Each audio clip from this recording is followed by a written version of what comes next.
Welcome, ladies and gentlemen. This is another episode of New Reviews, and today I'm going to be reviewing the Acer Swift Go 14.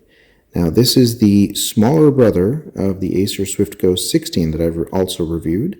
So a lot of you wanted me to take a look at this and compare it to the 16, but today I'm just going to provide an overview of the 14 and let you know what I think. The top of the Acer Swift Go 14 is very similar to the Acer Swift Go 16. It has this metallized finish. It is actually metal on top. It has this chrome ring that goes all around it. It looks exactly the same as the 16. So it does have the logo here as well. Pretty much it's indistinguishable except for the size.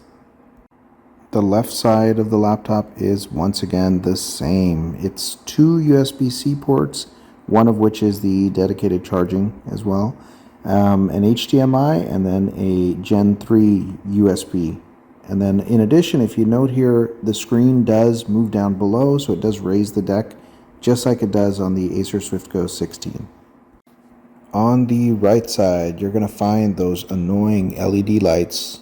Don't know why they're there. In every review, I always find them, and they are annoying. Next to that, you'll find the micro SD slot, which is great, dedicated headphone jack, and another USB 3.2 port, and then, of course, the Kensington lock. So exact same setup as the Acer Swift Go 16, but all on this smaller 14.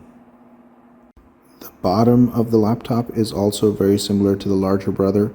Features the air intake on the bottom here, and then the two speaker grills on the sides. So pretty much the same as the 16. Opening up the lid of the Swift Go 14 is very similar to the 16. So what that means is you can open up with one hand. Once you do, the keyboard is very nice, just like its big brother. Black keys that are backlit, nice level of backlighting. The touchscreen is very responsive. The screen has a matte finish, just like the 16 does. It actually seems brighter than the 16. Not to say that the 16 is dim, but this one seems a little bit brighter, so it works out to be very good. The resolution is the same, 1920 by 1200, just a smaller size. The webcam is exactly the same. It's very high quality, very well done.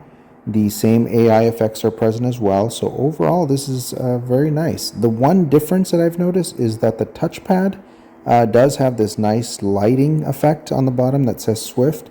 Other than that, it functions exactly the same, and it is programmable. Finally, we move on to the specs of the Acer Swift Go 14. The first thing to note is it has the latest Intel processor, the Core Ultra 7. Now, this is the processor designated with the H, which means it's a high-performance processor with the full functioning Arc GPU. That's very significant because you can play light games with this. In addition, it has 16 gigabytes of RAM, 1 terabyte SSD, the 14-inch WUXGA display, 1920 by 1200 resolution. It is a touchscreen that works really well.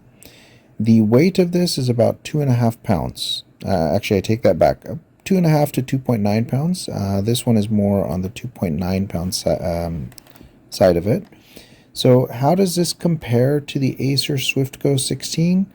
I'm not going to make this into another video. I'll just tell you right now, it is exactly the same as the Acer Swift Go 16, except it's smaller. It's the same, if not a slightly better build quality. It's a metal chassis. It's aluminum. The touchscreen display with the matte finish is very similar to the 16. The only difference is that it's slightly brighter, not very noticeable, but it is slightly brighter. Now, the differences between these two, basically it boils down to, do you need a 14-inch laptop or do you need a 16-inch laptop? The 14-inch one will be lighter. It's basically bordering on an ultra portable because it's less than 3 pounds. The 16 is about 3.5 pounds, so it's not that much heavier than this, to be honest with you, but it is a larger size. Now, personally, I would go with the Swift Go 16 for $150 more. My reason for that is that the Ultra 9 processor in that is about 10 to 20% faster, and more important than that, it's got 32 gigabytes of RAM. This one only has 16. That's a huge difference in my book because with the amount of apps that I have open, you're going to need a lot more RAM than just 16. So 32 gigabytes of RAM is going to be a lot more future-proof. I can handle the weight. I don't really carry this around too much, but if you need something more lightweight that's very quick, good build quality, this Acer Swift Go 14 will not let you down, and it's $150 cheaper. But for those that are looking for the fastest and the most powerful, definitely you want to go with the Acer Swift Go 16. Either way, you won't go wrong. I hope this review was helpful to you, and I hope you guys will continue to like and subscribe. Thank you very much, and God bless.